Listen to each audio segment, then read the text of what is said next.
دم باش تماشاوانی گلک هجا جاردم و برنامه خبرنامه مایک خالی گلی بخیر بین توار می ایروجی بناو نشانن کانال راگانه و نشاندان دیمنن تندوتیجی آنکو تندکاریه دنا دا خوشبختانه لوی هرم امت دا جنگل کانال راگانه نه و که گل جاران د بیج کرد د اسمانی دا خودی دولتکن پیچوانه سر عردی کو هنا خودی دولتینه اجی بوند دنها دا گلک ولاتین جهان هنا کارینن کانال کی اسمانی جینه بخوه کنه گر وکن جی گلک کوالیتی کا ضعیف و کوالیتی کا نظم خوشبختانه دنها هرم کردستان کو بگمان اشته پرانیا خارما کردستان بندسته ل هم لولاتین اروپا و هم لدنافخای هرما کردستان دا تایبتی لباشور کردستان لوی پارچه امتداد جین کو هرما کردستان دنها دا دبیجنه چندین کانالن راگهاندنه جوانا کانال آسمانی هموجی به کوالیتی که گلکی بلند هموجی به کارمند و به تکنیکی که گلکی بلند هنم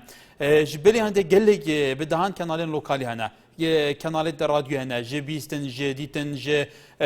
خواندن گله کانالن کردیانه ویب سایت و پیجین فیسبوک های داویه لی گله جاران پرسیتی تبحث کردن و وان کانالان دا کو برپرانیا وان کانالان پیتر پشته به برهمه بیانی گرید دادن به حلقه بیان حلقه نموده بلش کردن لهر ما کردستان هر وها افلام جیک بگمان دبیجن کو گله جاران دنا و وان افلامان اون دنا و وان حلقان دا دیمنه تندو تیجهنم یعنی جندک دیمن هنه کو گل واقعی کمالگی کردی دی گل دابونری تو اخلاقات کمالگی کردی نگونجه گله جاران تأثیرای هیا بگمان لپرانیا ولاتین دنیا سانسور هیا بویه که کو اف دیمنه نشاندان د چارچوبه که دمن کو تأثیر کمالگی نکن اودن هاج دا هم وزارت روشنبیری هم وزارت تندرستی جی بگمان رنمایی در که نبود چهار رکلام کردنه گله جاران تدی تلویزیون رکلام به درمان کت کت بیکو اف زانس نوجداری سر هبه زانیاری سر هبه گلوف درمان چای چانی دیواسا وی درمانی مازن که هر کس دی چی دکرا دخوای گله جاران مضاعفات دنیا خرابتر لپید به دنا دا چند گرنگ د چارچوبه یاسای دا چارچوبه ادابو نریتن وی کمالگی دا چارچوبه اخلاقیات و اتیکیت روزنامه وانی دا کانال نراگهاندنه وان برهمن خو بو تماشاوانین هجا باشینن بله هجایان کانالکانی راگاندن و نشاندن دیمانی تون دو تیجیم لایستای هرمی کردستان بگمان کانالی زوری راگاندن نه بس هم کانالنا زور جاره بس دوای کرد که به تایبتی لم پیش لو هم حلقانه که مدبله شکل افلامانه هندی دیمانی تون دو تیجیه تا چند گرنگ روشی کمالگای کردی شوی درونی کمالگای کردی کلتور و دابونریتی هم کمالگای لبرچا بگی او دیمانانا پخشنکی که زور جار تأثیری نگاتی فی لسر کمالگایا ولی کم پیوندیش من بختیار بناری کسرت فرمو هاي بخير فرمو كاكم كاتب تاباش همو كاتك تفوشي برا وجوار ختالي زور سباس والله لسر راقي اشتباش شكرا واشتباش تشاد دريت بله بطي بدوا والله دستا خوش بتوري خزوز جوارا بس خوش بتوري اورو خلاو بيت بله زور سپاس تواری کرا تنیا روزانی جماعیه که بختیار سپاس گوران لسلیمانی فرمو گوران لشاری سلیمانی که گوران لسر خطنا معه بله برزان دنها لاستاده بس توی که کرد گلیک جارن الان کرد نتوی کرد لاسمانا خوان دولتی که او همون کنال فضایانه لاستاده و کوی وش زنن زور ولاتی جهان نه چندین سال خوان ولات و خوان سروری و عالم و احترامش تکن بالام تایسن نه تانی و کانالی که پروفشنال و کوی که کانال کردی کان دام مزین لاست هرمی کردستان چندین کانال آسمانی هست با کوالیتی که برز به تکنیکی که برز اروپا کانال کردی هست او همون کانال آسمانی کردیانه به تبعی کانال لوکالیش دور هست آیا تا چند تا کانال توانی نه لخدمتی برای پیش بدین که کمالگای کردیا بین او دیمن او برهمانه که طرح كان هموی لخدمتی بینری کردی دا به لخدمتی به برای پیش بردنی کمالگای کردی دا به لخدمتی بسر بردنی کاتی که خوش بله بینری کردی هم پیچوانه و آرا لکرکو که فرمو ایواره باش باشتر بالله خوش حال بوم که توانی پیوانده که وردیم سپاس بالله با تورکی هم روزم مراسمی بس خوشی کلی کم تورکی زن تاو جزا راستی به رگنده کاری کردیه خو کنال کردیه کن پیم زنگی کردن باید همون کتی پیما بیشتی جانه بیشکش کردوا بلان چند زاری که اشتوه بیشکش کردوا که بونه بود مای خم رنگه بودن کسانه نگر رسم دا چند زاری که اشتیک بلا کنال سیرکی اشتوانیه ابد مای خم با کسانه که تماشای کن بلان خوش تکانیه با پیچانی که آن باسی کن بەڵێ داخەڵەنان هەندێک ڕادیاندن وایە هەندێکیش نا هەندێکیش دەنگە ڕاستەکانەگەێنێت بەڵێ سپاس شەفیق لە عربەت فەرموو کاک شەفیق فەرموو ئەلو بەڵێ فەرموو جێم لێتە چۆنی باشی سەرچاوم خۆشی لێکم لە بەرنامەکە و زۆر سپاس فەرموو بەرنامەکەتان بەڕاستی بەرنامێکی خۆشە بەرنامێکی باشە زۆر پێشکەوتون بەڵام ێ باسی چاکسازیەکەن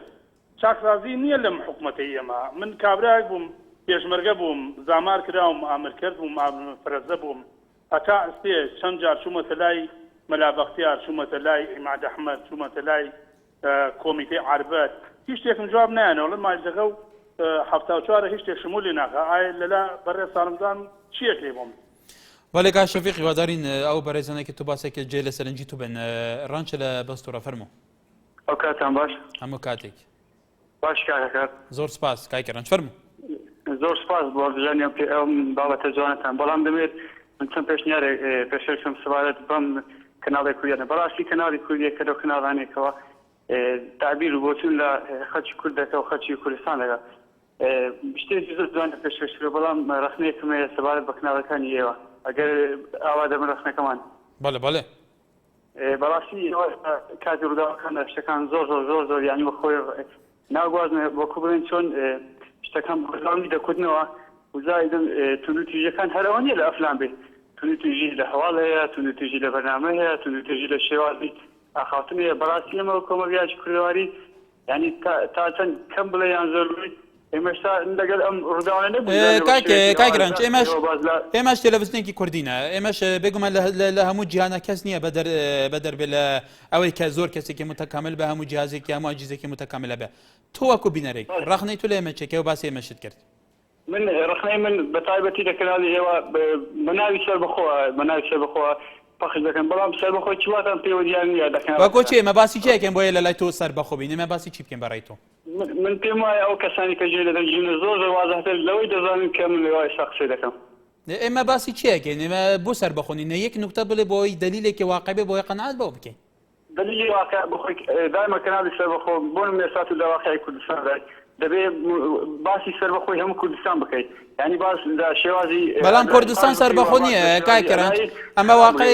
ئەمە واقعەیەکە کوردستان تەنانەت کوردستانی باشووری شەو بەشێ ئێمەتیانە نیوەی زیاتر لەژێر دەسەڵاتی حکوومەتی ئێستا عێراق حکوومەتی مرکزیە باسی سەرێکی وڵاتێکی سەر بەخۆ نەبێت چۆن باز بکەین لە خۆمانەوە با خدمەتکەم بەڕسەت بەڵێ مەوەست لە سەر بەخۆی بەلای ئێوە چی دەگەینێ تەنها تەشیرکردن دەگەینێ یاخۆ تەنها جوانکردن بەمانە سەر بەخۆی کردن بەمانە ئەوە نییە تۆ بەبەردەوامی شتەکان نزاقکەوە خەڵک تووشی دڵڕاوچی بکەیت لە چیرە ئەو چ شتێکە ئێمە خەڵک تووشی زۆر کاریگەری کەناڵەکانی ئێوە وای کردو کە زۆر خەڵک کاریگەری خوێنی کۆ دەسەوێ کاریگەری قوتابخانەی کۆ دەسەوێ کاریگەری سلبی دەکەوت دەسەوێت لە کاتێکەوە دەبێت لە سەرەتا پشتگیری کرد یاخود ڕاستکردنەوەکانی بۆ کرد اینجا بتوانیت تۆ بڵاوی کێوە بەڵێ کاکی ڕەنج بەرحەڵ سپاس بۆ تۆ بەڕێزان ئێمە بێگومان زۆر جار خەڵک هەیە ئاڵێ تا ئێستا ڕەوشەکە هەسکارە باسی ئەم شتە نەکرد دەستبووەمە نەبە دەستبووەوە بە ڕەوشەکار هەسکار و هەسکارە 21 ساڵ لە حکومڕانی کوردی حوت کابینەی حکوومەت هەر وەزەکە هەسکارە باش ئێمە باسی چی بکەین بەڕەش بڵێن سپی بەسپی بڵێن ڕەش ئێمە واقعی کۆمەلگاوە کوخمان بەڵاوکەینەوە بێگومان کە ڕخنە شەبی منطقی بەخینە سەر چاومان وەکوێ نارتی زەردەش لە دووکە فەرموو ئێوەر بۆش باشتر سپاس بۆ تەوارێتە سپاس بۆ تەژی کە پەیوەندی کرد سپاسیا دەژم ڕۆن و ڕەوشان بیت ڕۆژاش دەجبوونا کەناڵێ ئێنارتیاکەت گۆڕەپۆنا سەحدا کۆ خەلکی مەرتیکەش بەرە فشار بینێدری وەک کەناڵێت بێژی کاک زەردەش خەڵک کەناڵێت نە حزبی نەژی تاکە شەخصینە وەجبەری نوکە گوتەتە یعنی ڕقیاوی ئەوۆ وان بێ سەر شاشە کەناڵێ نارتی مەرحەت کەسانێکی پێن کوردستانێ ئەت کەسانێت ئەو دێژە خردێ مرن ملەت دڵجێ خۆ بیت دلێمەت ملەتی خۆش بیت ملەتێکی ئاوادان بیت ملەتێکی سەر بخۆ بیت مەهابوونەکە سەر بخوابیت نەتەوەکێ یه پاکش جواجه که پاکش هدید حتی کنال تو بیش را جاندره نولا کنال نه شخصی نجی تا شخصی نه حزبی نجی از حزبه اف کاست او بیش نه بله کای زردش بله افت بیش اف کنال بگمان گله کشان کنالت حزبینه ایتر بس وان کنال هیا چند شیء خدمت کمالگه بکن اف کنال حزبی کو بره نارتجی بگمان و گله کشان هبونه از وقت مدیتی وقت پیش بینی مدیتی وقت بینەریەوە مەکرێت مانە مگۆرە کنارێت تاکە شخصی نەژی نەیەت کۆمەلگەیان مەدەنی لەلا اگر بگوید صاحب اوش بمعناش پشته با پانترون تا فیزیکی نگوید ما چه وزنی کنال انارتی هاتی کنال که فاقش همی پشته برچاسی حتی باشو خراب شی حتی خلط جایی و رون روشن بی سامروج دایمونا کنال انارتی بله کای زردش بله زور سپاس سردار لبریتانیا فرمو ئەم کاتتان باش هەموو کاتێکت زۆر سپاس بۆ کاتی کاتا بە من دەستخۆشکەری کەناڵەکەتان یەکەم ئێمە خۆشحالیم بۆ پەیوەندی بەڕێستان بەڕاستی من پێم وایە لە کوردستانە بەس دوو کەناڵ هەیە کە سەربەخۆ بوون کەناڵی ئێنارتی و کێنێن دەستخۆشکەریتان لێکەین بەڕاستی ئێوەن کە هەموو کاتێک ڕاستەکان تاخسۆتە بەرچاوی بیدێدان ئەو کەناڵانی کە کۆمەڵی کەناڵن بەس تەنها بۆ کۆی لە کردی خەڵکانن بەڕاستی شەرما کە من دوێنێک دوو ڕۆژ لەمە پێش بینیم کە مەسئولی مافی مرۆڤ وەزیری مافی مرۆڤ کە لە ماڵەکەیدا 5 کیلۆ ئاڵتون و 15 دەفتەری لێ دزراوە بەڕاستی من نازانم ئەگەر میلەتی وشیار بێ وایە ئێستا چێ ئەو کابرا بەرباران کردا لە وڵاتە دەریان کردا پێم ناڵێ کابرایەکی ئاڵتونچی بووە کابرایان وەزیری مافی مرۆڤ بووە بەڕاستی شەرما کە کابرایەک 15 دەفتەر پێم ناڵێ ئەمە مەسئولی مافی مرۆڤ بێ لە وڵاتە بەڕاستی کارەساتە بەڕاستی کارەساتە کە تۆ کابرایەک 15 دەفتەر دۆلار ئەبێ خەڵک لێ پرسێتەوە ئەم 15 دەفتەرە ئەم 30 دەفتەر دۆلارە 5 کیلۆ ئاڵتون لەکوێ بووە بەڵێ بەڕاستی کەناڵەکانی کە خۆم دەدەن کرد و ئەم کابرایە محکەمە کرێت لە دادگایی بکرێت بەرەبابە تۆ مەسئولی مافی مرۆڤی لە وڵاتە ئەمە مپارێت چی بووە لە ماڵەکەتە بەڵێ کای سەردار بەڵێ سپاس بۆ تۆ علی لە قەسروکی فەرموو بله کەرەم کێ کاکەلی بەس زەنگی تەلەڤیزیۆن خۆ کێم کەی کەرەم کێ دام باش باشتر کاکەلی دەنگێ تەلەڤیزیۆنەکە gelekî berz a تەسیرê li dengê te dike te ku pêwîst nageyît me eger zehmet nebî dengê kêm ket xizmet dayne fermû belê kakelî بله دام باش baştir شلونی باشی zor spas ظني بسيارة من شيء تلفونه مش قطعنا كان belê بسيارة من أوا بوشي وقت بحث بحثي خرابي تذكرن ها قطعنا كان دم بوشي هو تكرن قطع كان تکەنگی کاکەلی تکەنگی وەسا گۆداری کردیە گەلو تکەنگی نمونەکی وەسا بووە جالا جورا جالا جورا لا جورا بكني بەێ vêcaram çi bikeyn ev xelke sa taxvî tam çir xelkî bikin reserinca xelkê heye gelekî me hêt partî kirin ne layên gerekê partî bûye me derfet daye keyfe xaqif kê hiç mişkilek me nebûye belê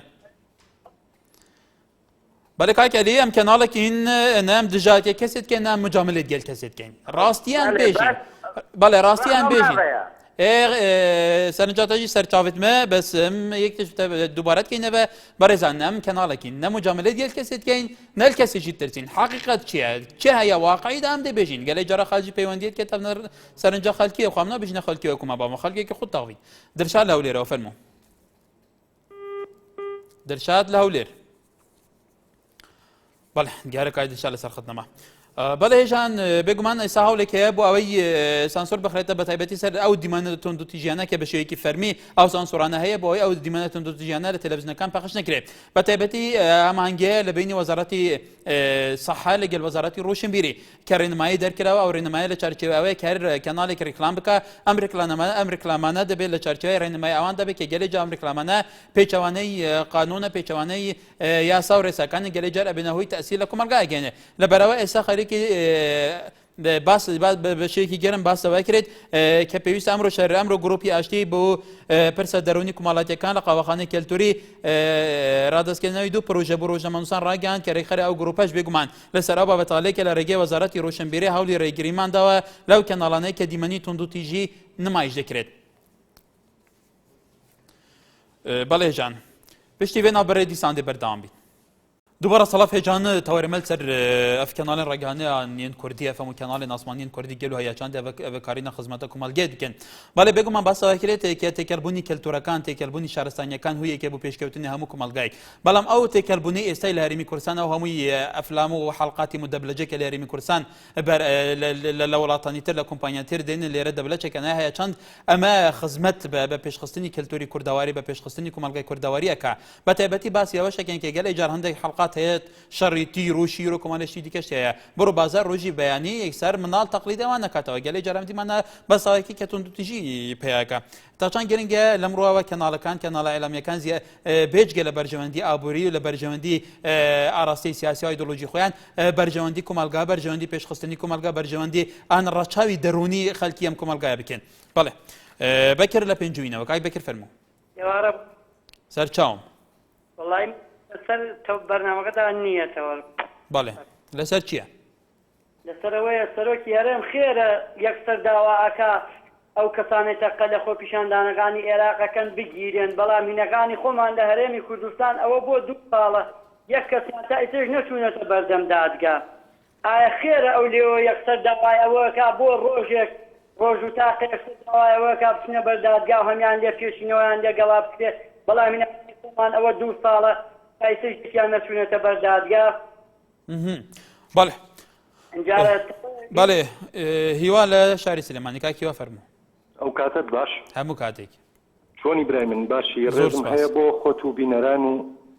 زۆر هیوادارم وەکو کوردێکی ڕۆژهەڵاتی من بەشدار بووم لەگەڵتان بەگەڵێکی گەورەوە ڕەخنەکانم وەربگرن ئەوە لەوانەیە بۆ ناوخۆی باشووری کوردستان کاناڵێکی ئیدئال بن بەس شێوازێکیش ئەتوانم بڵێم یەکێ لەو کاناڵانە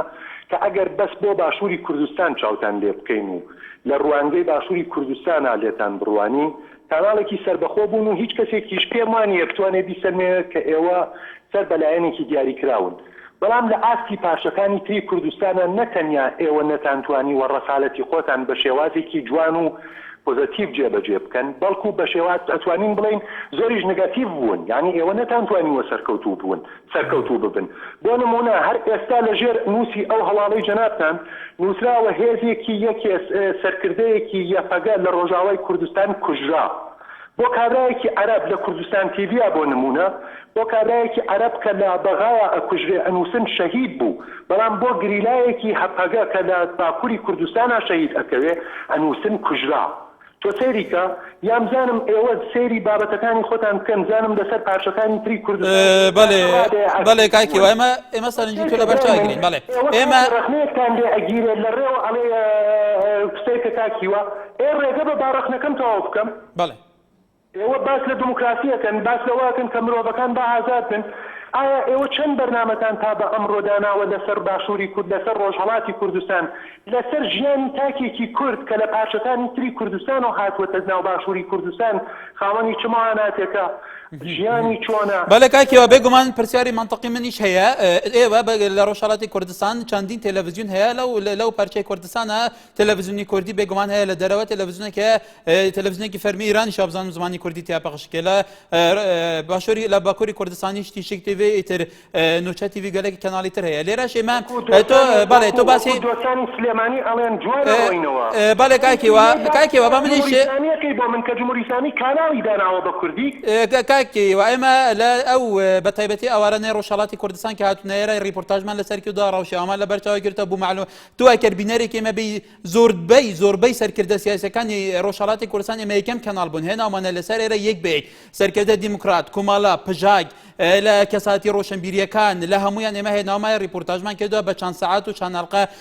لەسەر مێژووی ڕۆژهەڵاتی کوردستان لەسەر مێژووی کوماری مابە لەسەر مێژووی ئەحزابە سیاسیەکان لەژێر مێژووی کەلتوری ئەو پارچەی کوردستان بێگومان زۆرترین ریپۆرتاژ و زۆرترین بەرنامە زۆرترین بە دوادەچەندمان کردووە لەوانەیە لاستی تومحی بینەرێکی بەڕێزی وەکو توش دەنەبین هەوڵە دەین ڕەخنەی تو لەسەر چاومان دانین ئەوی تریش کە بەمە بڵێن شەهید بەمە بڵێن کوژا بەمە ئێمە لێرە بڕیار نەدەین بێگومان ئەوانەیە کە کۆمەڵێکی لایەن پێڵێن شەهید لەوانەیە کۆمەڵێکی لایەنی دیکەش بە شێوەیەکی دیکە تعبیر بکەن ئێمە کەناڵێکی سەربەخۆینە لە چارچوەی ئەتەکێت بەبێی پشگیری بەبێی مەسەلەی عاتفی لەگەل ئەمە و ئەوە ئێمە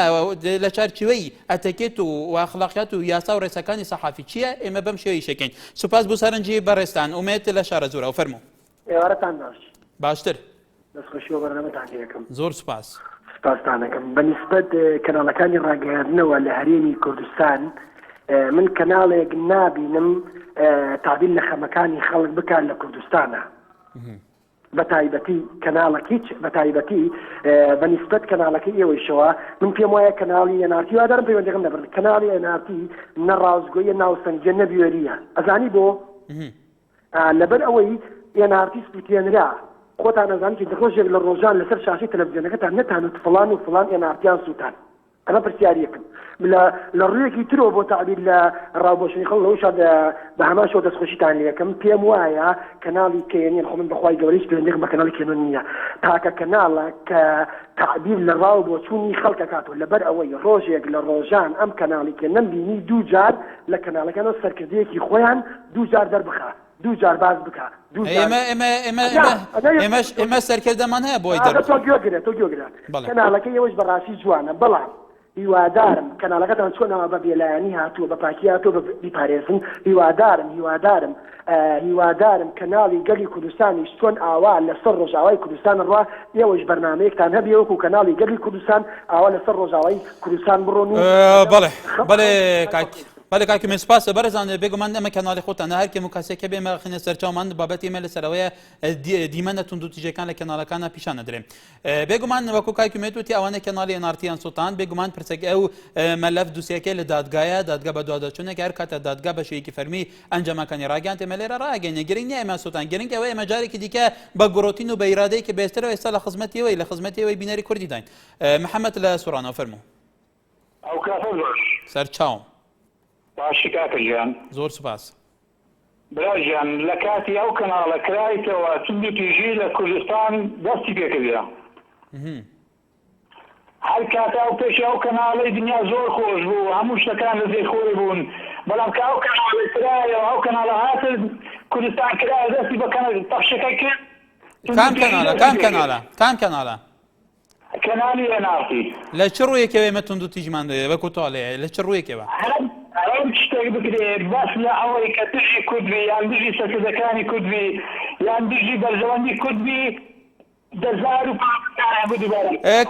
کاکێ محەممەد بابە منطقی قسە بکەین چ شت هەیە دژی سەرکردەکانی کورکە ئێمە لێرە ماون توێ ئێمە ئەوە ئەرکێمە نیە باشان و باڵی سەرکردەکان بڵین و هاوار و نظامچی گورانی بەناوی ئەوانەوە لێدەین و تر تا دوای ئێمە ئەرکمان ئەوەیە سەرکردەکانی کورد کار و چالاکیەکانیان تاچەند ئەمانە سەرکردەی منطقی تاچەند ئەم سەرکردانە توانیویەتی لەسەر ئاردی واقع خزمەتێکی واقعی بکەن هەر کاتێک ئەم سەرکردانە چالاکی کە بێت کە تەسیر بوو سەر کۆمەلگا بێ بە خۆشحالیە گواسمانەتەوە چی شتێک هەیە مە باسی چێکم بەڕای تو بڵێ کاکەژیان لە کاتی ئەو کەناڵە دروست بووە تیژی دروست بووە پێش ئەو کەناڵی شتەکان نەبوون شتەوە نەبوو کاک محەممەد باس نالێتون توزانی شتێکە بەرەزان ئێمە سەرنجیەوە خەینە سەر چاومان بەڵام هەندێک نمونە بین بۆی منطقی بێ فعلا هەست بکەین کە ئێمەش کەناڵێکی کوردی ناکرد ئەوە بکەین ئێمە دروست نەبووینە بۆ توندیژی ئەسلەن ئێمە قوربانی ماداوە بۆ توند و تیژی ئێمە کەم کەناڵە سوتێنراوە هەم کەناڵە تا ئێستا سوانسور لەسەر پەیامنێر و لەسەر هەموو سەحافیەکانی ئێمە باسی ئەوەکەین چی بکەیت کە توند و تیژنە باکر ئێمەش ئەو هەڵەمان هەبێ بێگومان ئێمەش لەوانە بکەم و کاسی نبین کاک محەممەد حەزەکەم هەندێک نمونەی منطقی پێم بڵێ خۆشحاڵی کەناڵێکی کوردی ئاکرێتەوە بەڵام لەو کەناڵە کوردی لە خزمەتی کورد داوێت لە خزمەتی بەرژەوەندەکانی کورد داوێت ئەو چ هەر شتێک ئاکرێ هەر شتێک لە بەغدا ئاکرێ دژی کورد بیان بۆ 15,000 لە بنەکەیانیشتنەوە دیکان دووبارە شەکەنەوە بەڵێ کاک محەممەد زۆر کاتمان بەڵێ بگوڕە زۆر کاتمان بەجانە بدا لە ڕەوشی عێراقا بەگومان لە ڕەوشی هەرێمی کوردستانە دوو دیوی هەیە دیوە ئەساسیەکەی حکوومەتی بەغدا حکوومەتی مرکزی حکوومەتی هەرێمە ئێمە ناڵین حکوومەتی هەرێم ئەمە و دیوە ئەساسیەکەی پشتگوێ بخینە مێشکی بینەر هین کەنکێکە واقعەکە باش تێنەگا حدثەکە لە هەموو ڕوویەکەوە لە هەردوو ڕوویەوە لە ڕووی زیاتریشەوە چی هەبێ بەرچاوەکەن ینی باسی حکوومەتی بەغدا شتێکەوە ئەمە نەتیجەوە کوتاڵی دژاتی کوردە بەعکسەوە ئەمە ڕووی ڕاستەقینەی وەزعەکە پیشانی خەڵکی کوردستان نەدەین بەهەرحاڵ فاتمە لە سلێمانی فەرموو فاتمە خان ئەلو بەڵێ زۆر سپاس دەکەم کاک ئاکار چۆنی زۆر سپاس و ڕێزمەیە بۆ خۆت و بۆ کارمەندان سپاس کاک ئاکەریان بەنسبەت کەناڵی ڕاگەیاندن و نیشانی دیمەن زۆر خۆشە ئەو کەناڵانە کەوا توندوتیژەکان پیشانەیە بەڵێ بەعکسی ئەو برادەرەی کە بەڕێزی قسەکاری جوان بوو بەڵام بەداخەوە بەعکسەوە کە ئەوە غەڵەت تێگەیشتووە هیچ کەناڵێک توندوتیژی ناکا بەرامبەر بە هاوڵاتیان ناخۆت بەرامبەر بە هەر کەسێ بێ بە هەر شتێک بێ بەعکسەوە ئەوان ڕووداوەکان ڕاستیەکان دەرەخەن بۆ خەڵک کە بیبینن ئەو حکومەتە یاخود ئەو کەسانی کە توندوتیژیەکەن بەرامبەر بە هەر کەسێ بێ پیشانی ئەیان ڕاستیەکان دەرەخەن بەڵام حەز هیوادارم لەگەڵ ڕاگەاندنی توندوتیژی وڵاتان بە حەز ئەەکەم ئەو کەسانش پیشان بن کە توندوتیژی بەرامبەر بە ئافرەت دەکەن یاخود تیرۆریستن با بەڕاستی دەموچاویان پیشان بن نەک بیشارنەوەی و هەر ناوەکانیان ئەڵەن و تابعەکەنە خەسەر دەموچان با خەڵک عیبرەت وەرگێ لیانەوە کە جارێکی کە ئەو ئینسانانە بە شتی خراپە بەرامبەر بە هیچ کەسێک نەکەن با خەڵک بیان ناسێ بابزان ئەمانەی چێنی بەڵێ سپاسە جوتکار لاو لێرە فەرموو ئەم کاتە باش سەرچاوم باشی قوربان بەڵێ دەستخۆشی و بەرنامەی و لێەکەم سپاس بۆ تۆ فەرموو لە سەرەتای دروستبوونی هەموو کەناڵەکانی کە غیرە بڵم کە پرۆگرامیان لەگەڵ حکومەتانە نەمدیوە لە کەناڵی بەڕێسی کەناڵێکی زۆر دەبینەری هەیە تێبینی زۆر باشیە نەمدی ڕۆژێک دەستخۆشی لە حکومەتی هەرێمی کوردستان بگرێت لەگەڵ هەموو کارە پرۆژانەی کاکرێت کاکی حکوومەتی هەرێمی کوردستان حکوومەتە بەدەنگم خەڵکی ئەو پارەی لە بەردەستی حکوومەتە ئەو پارە بودجێ خەڵکی و سەروەت و سامان و حەسە یەک بەیەکی تاکەم خەڵکەیە ئەو حکوومەتێکە خزمەتی خەڵکێکە کە ئەوە بەوە نیە هەموو خەڵک چەپڵە بولەیە دەمەش لێرە چەپڵە بولەیە دەین هەرکی حکوومەتە خزمەتی خەڵکە هەرکی ئێمە وەکو ئێلام با ئێمە لە ئێلام تێبگەن کای جوتکار هەرکی ئێلام ئەوەیە چاودێریە کارەکانی حکوومەت بێ بەرچاوڕۆنی بە حکوومەتدا ئەوە زۆر گرنگە ئێمە هیچ ئێمانیە چەپڵە بووی کەسێ لێ بێن تکای بەڵێ مەخسەمەوە نەبوو عەفوم کە مەخسەم ئەوەیە کاتێک کە تۆ لایەنێکی خراپشانەدەی ئەبێ لایەنێکی باشیش ئەوە بکەیت خۆی لە دنیا بوونی دموکراسیەت لە ڕێگای ڕێگاندنەوە خەڵک پێی زانێ و وڵاتی خۆی ناسێ هەموو دینە لە ڕێی ئەنتەرنێت و لە ڕێ ڕێگاندنەوە خەڵک ناسرێ بەڵام من نەمدی ڕۆژێک دەستخۆشی لۆ برا پێشمەرگانە بکرێت کە لە دووبارەکەمەوە کای جوتکار ئێمە ئەرکێمانیە دەستخۆشی لە هیچ کەسێ بکەن ئەرکێمای حقیقەتەکە بگەزێنەوە بەعکسەوە هەر کاتێ حکوومەتی هەرێمی کوردستان پرۆژەیە کە بیا و پرۆژە حتا ریپۆرتاژمان لەسەر کردووە راپۆرتمان لەسەر کردووە بەرنامەمان لەسەر کردووە هەر کاتێک بێگومان ئەرکێ مکاسێک دواتر خۆمان نەکو ئەرکی سەحافی خۆمان بە چاودێری وازەکەمان کە ئەم کارە تا چەند بەڕێوە چی بەعکسەوە بەسێم هە ئەوە ئەرکێمانیە بەم شێوەیە کە لە ڕاگەیاندنەکانی ترکە ناویان ناڵێم کە خەڵی فێر کردەوە بەس چەپڵێ لێ بدەین بەس ڕوویەک بگوازینەوە ڕووی تر تامیش بکەین ئێمە هەردوو ڕۆ NRT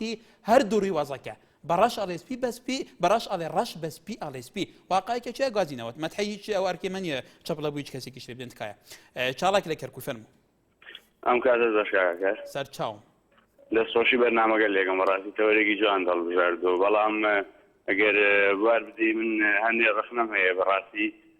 ئەوەی وەکو من ئەیبینمەوە بۆ چوونی خۆم پەرتەوازیەک بە کەناڵە کوردەکانەوە بینم بۆ نمونە ئێستا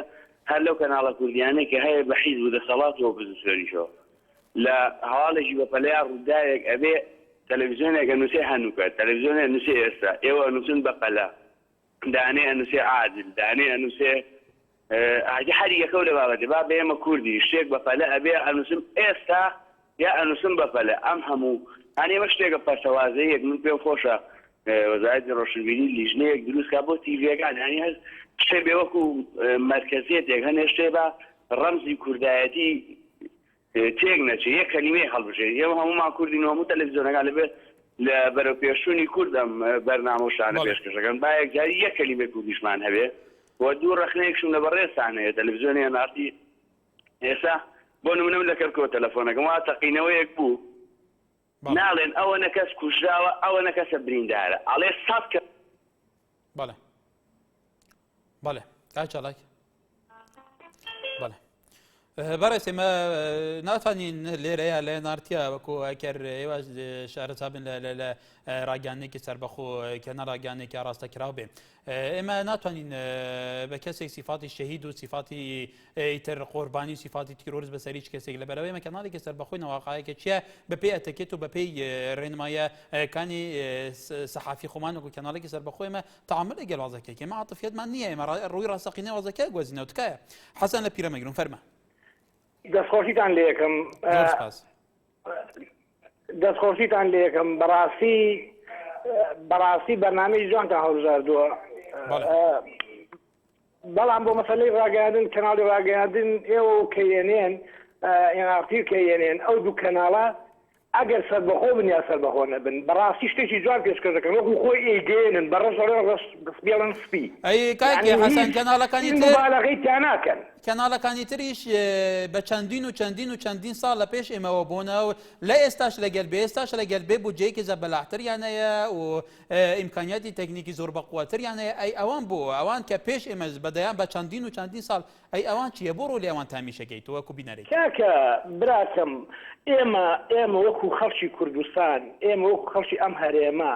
ئەمانەوێ کەناڵێک بێ بەڕاست بڵێ ڕەش بە سپی بڵێ سپی شتەکان وەک خۆی بگوازێتەوە کەم و کوڕیەکان دەرخات دەستخاتە سەر کەم و کوڕیەکان ئەمە لە کەناڵی ڕاگەاندنەوە نابیندرێ برادێک پێشتر ئاگام لێبوو لە سەیانەوە پەیوەندی کرد من دەستخۆشی لێگەم قەیچێکا بۆچوونی خۆیەتی بەڵام ئەوە بەعکسەوە ئەو برادەرەوە خۆی تێی نەگەیوە ئەو برادەرە دەیەوێ وەکو ئێستا تۆ بڵێ بە ماسی وەزیری ماسی مرۆڤ بڵێ ئەو پیاوە داماوە چووە ئاڵتونی هێناوە بەسەر فەقیر و هەزارە تۆزیفیکە 5 کیلۆ ئاڵتون و 30 دەفتەر و چی خۆ لەوە چی ئەوە کەمە ئێستا تۆ هەر ئەندام سەرکردایەتی مەکتەب سیاسێک ملی بگری 100 کیلۆ ئاڵتونی هەیە بە 100 کیلۆ ئاڵتونی هەیە بە تەن ئاڵتونیان هەیە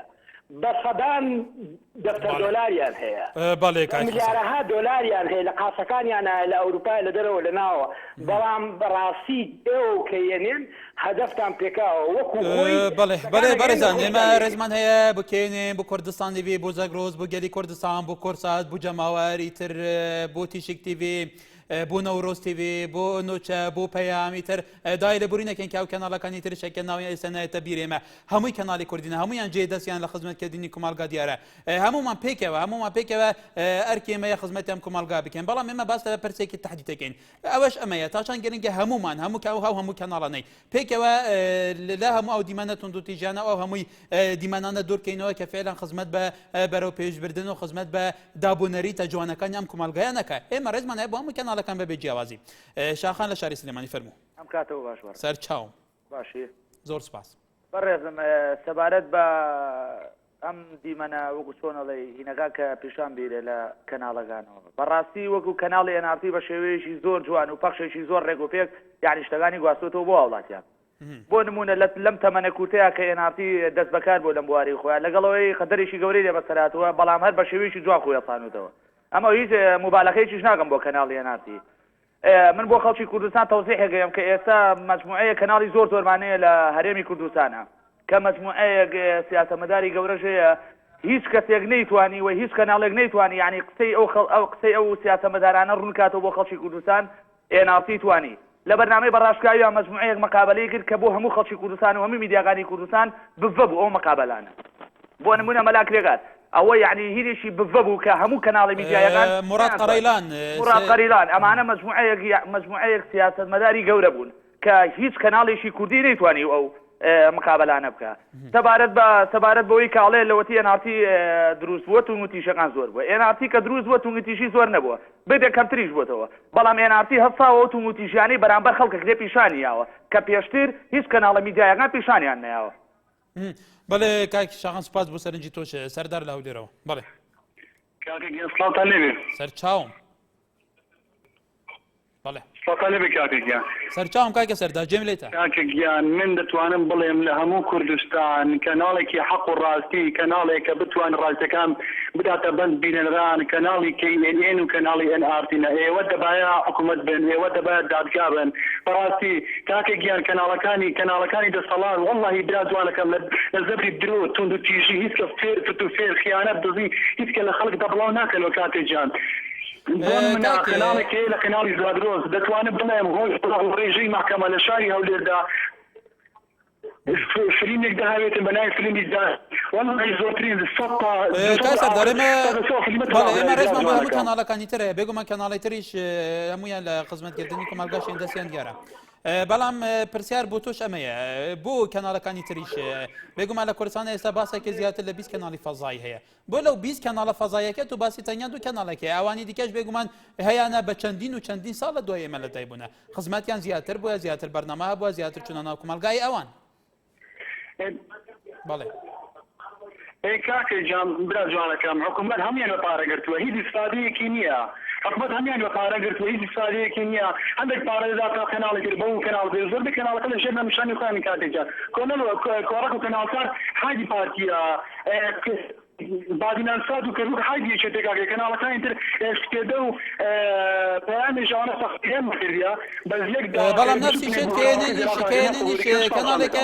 تو باسی كاينين كرت باش باش كانالي كاينيش قران دعميك كانالي بوجنا قران بله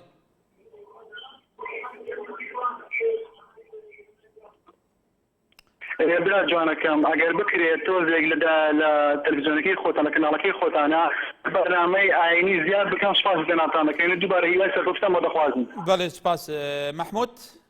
بله قربان كاك محمود فرمو ام كاتب باز براكم سرچاوم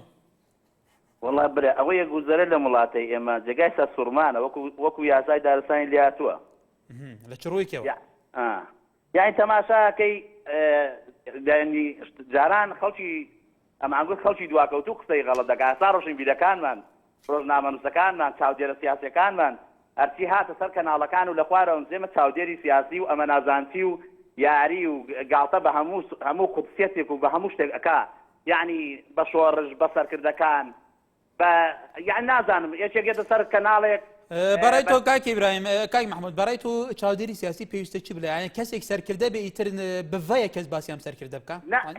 هیچ شتێک ببەنێ براکەم بەڵام ئەی چی برا چاودێرە سیاسی چی بڵێ بەڕێی تۆ ڕۆژنامەنووسێکێتە سەر هەموو پرۆسەی وڵاتەکەت ڕەفزەکە مەسەرەن لە ئابووری و سیاسی و کۆمەڵایەتی ئەو لە هەموو بارەکان قسە ئەکا ئەو چی ئەزانێت چێ ئەوی بەڵام ئەگەر نمونەی هەبێ ئەو تا چەند پێویستە گوێ ئەوی هەڵبژاردووە برا ئەو چێوی هەڵبژاردووە کامیار سابیر و نازانم ئارام ئەحمەد و نازانم بەریوانی وریا قانع و نازانم ئەمە چێ بەوانی وتە چێ ئەوانی ویستەوە چێ دێون چێ بە قسەی ئەوانەکە ئەوانە چکارن بەڵێ کاک محمود ڕێزمان هەیە بۆ ببرە هەمویان ڕێزیان هەیە بە تووشەوە هەموو ئینسانێک ڕێزی هەیە ئەوە بێگومان لێرە پێ نەدرا بە کەسە بڵێ هەمووتان ڕێزیان هەیە ئەوانش هەمووی نووسەرن و بێگومان تەسیر هەیە لە کومەڵگاوەڕایی تۆ لەوانەیە خەڵکی زۆر هەبێ تەئیداوام بکە بەرحاڵ ئیبراهیم لە شاری سلێمانی واشی برا جوانەکەم سەرچاوم بەڕێزی من ئەزێت بێ ڕخنەیەکمەیە بۆیەوە زۆر باشە لە خزمەتدای بەڕاستی ئەمە هەمومان کوردین من جارە شتێک زۆر داخل لە دڵماکەیە و بەرنامە پێشکەشەکەم بەزدی کوردی و پێشکەشی ناکەن چکە ئێمە پێویستە بێژە موشتە بێژەوەی باسی تونوتیژیوە نەگەین شانازیکەین کە دایک و باوکێکی کوردمانە بووە ئێمە کە هەمومان کوردین ڕخنی تۆ بەسەوە بۆ ئێمە بووە کە جلی بەرگی کوردی لەبەر نەکەین نا من مەقسەدم لەوە نیە ئەم جاوکو تونوتیژی مەقسەدەوە نییە یاسە مەسوولەکان ئێمە هەمووی خەڵکی کورد هەمووی بۆ بە دوو بەشەوانێ یان زۆر دەوڵەمەنە یان زۆر فەقیرە کاگە وەڵی یەکێک نییە کە بۆ خوا فسوڵ هەیە کەواتە ڕخنەی تو بۆ ئێمە چی بووە ڕخنە منتەقیە بۆ ئێمەش بتوانیشی لەسەر بکەین ئیستیفادە لێ بکەین کاکی برا بەڕاستی ئەگەر بتانەوە چارەیەم وەسەب بکرێن بە یەک مەرجەگرێ ئەویش بگەڕێنەوە بۆ قورئان و بۆ دەستوری خوا بێژە موشتێ ئێو باسێکە زێنن ئالمانیە بۆ ناچن جارە مقابلەیەکی مامۆسایی نیەکەن یان بۆچی بەرنامەیەک دانانێت لەسەرەوەی بەڵێ کاکی برایم ئێمە تێلەڤیزیۆنێکی ئێمە جارە هیچ ئایدۆلۆژی و هیچ فەلسەفە و اینێکی تایبەتمانیە بۆی ئەو حکمەت و بدەیت کە ئێمە ئەلمانی بینان ئیسلامی بینیان لیبرال بینیان تۆ دەوەی ئێمە کەناڵێکین خزمەتی بۆ ئاڕاکاین ببڕە ئێمە زۆرترین کەساتی بوسڵمان بەرپرسی حەزبای ئیسلامیەکان زانە لە بوارە هێناومانە قسەمان لەگەکەوە جاران بەرنامەیەکمان هەبوو بەرنامەی بە بوێری زۆرترین ڕخنەی بەرنامەی بۆ بەشەیەکی منتەقی بەشەیەکی زانستی ڕاوەی هەموو تقۆسی ئیسلامیەکان ئەکێتەوەش کەوتە بە ڕخنێکی زۆری جادە بە تایبەتی کومەڵێک مەڵاو یەکەتی زان هەندێک لە یەکەتی زانە کومەڵی شتێتی بەرحاڵ ڤین لە هەولێرەوە فەرموو چاولی باشی برا سەرچاوا خدای هەکاری برای دارایی بله فات هم دژی کوردستان تیوینا کوردستان تیویش نف خەڵکێکی سەر کەناڵێنگ و باوێژی تێ نف ئەم دژی کوردستان تیوی نییە ببۆرە مەڕێزیتە بە کوردستان تیوی ببڕە ئەڤین خانم دژی کوردستان تیوی نییە کوردستان تیوی تێلەڤیزیۆنێکی گەلێک ڕێز هەیە دەفمە و تێلەڤیزیۆنێکی گەڤنە و ئەزبوارم لە هەرێما کوردستانە یەکەم تێلەڤیزیۆنێک و پەخشی خەوەک و کەناڵێکی ئاسمانی دەست پێکرد مەڕێزێت هەیە بوو مەناو بێت کە خەڵکێکە تاڤیدە چ لێ بکەم خەڵکی تۆڤێتە مەژی ینی خەڵکی تۆڤێتە مەژی گەلێک توندی باشە و دوژمنی مەیە بەڵێ باغڤە هەرێزان دژی کەسێن هینە کەناڵم وە کەنهاڵە ڕێزی تای دەفمە چ سەرنجەل دەفندێکی بینەرە دروست بی سەیرە ڕاستی خەلکە ڕخنێل مەژید گیرە خۆ ناو دژمنێمە بینەرەکە هەست کرد کێمەکاسێکمە هەیەمێت بژینی بەرێ فعلا دێ دیفچنێ بکەن کەرم هەبیتە نایلین دا باشتر خزمەتۆی بینەرێژی بکەین ئازاد لە سلێمانی فەرموو ئەلو بەڵێ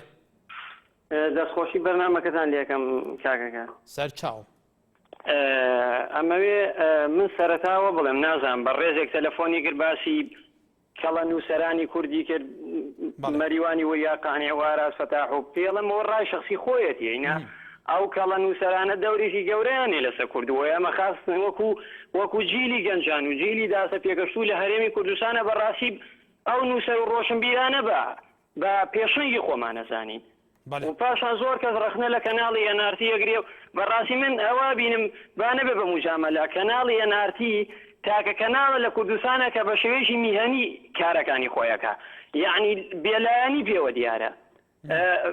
بە هیچ لایەنەکان نشکاوەتەوە ڕووداوەکان وەکو خۆی ڕووماڵەکە چ ئەوانە بێ کە لە عێراق بەگشتیە هەرێمی کوردستان بە تایبەتی و من ئەمەوێ دوو پاسکەمەوە کە ئێستا زۆربەی کەناڵەکان لە کوردستانە چی ئەوانەی ئۆپۆزیسیۆن چی ئەوانەی دەسەڵات ئەیانەوێت ڕووداوەکان بە زۆرێ لە زۆرەکان بەلای خۆیان و سیاسەتی خۆیان و حیزبەکانە بشکێنەوە بەڵام نامەوێت بیکەم بە موجامەلە بەڵام کەناڵی NRT من وایە بینم ڕای شخصی خۆمە تەنها کەناڵە کە بە شێوەیەکی میهەنی و بەڵێ کاک ئازاد بێگومان ڕخنەی ئەوانی تریش لە جێگا خوددا ڕخنێ بەڕێستانیشی بەڕێستان زیاتر بەرپرسارەتی ئێمە زیاتر ئەکا لە بەرەوەی کە زیاتر لە ئەرکی میهەنی خۆمان دوور نەکەوین ئەوانی دیکەش بێگومان حەقیقا نەکارێک کێشەیەکە بێ ماوەی چارەسەرکەین سوپاس بۆ تۆ ئەحمەد لە شاری سلێمانی ئەلو ئێوارە باش کاگەکار سەر چاوم کاگە بەرنامەکەت لە یەکەم کاگەکار من کەناڵی کێنن بە کەناڵێکی NRT عفو بە کەناڵێکی زۆر زۆر سەرکەوتوی ئەزانم چونکە لەم شەوانەیە مەقطعێکی ڤیدۆیی تەقینەوەکەی کەرکووکی لێیە نووسی با مناڵ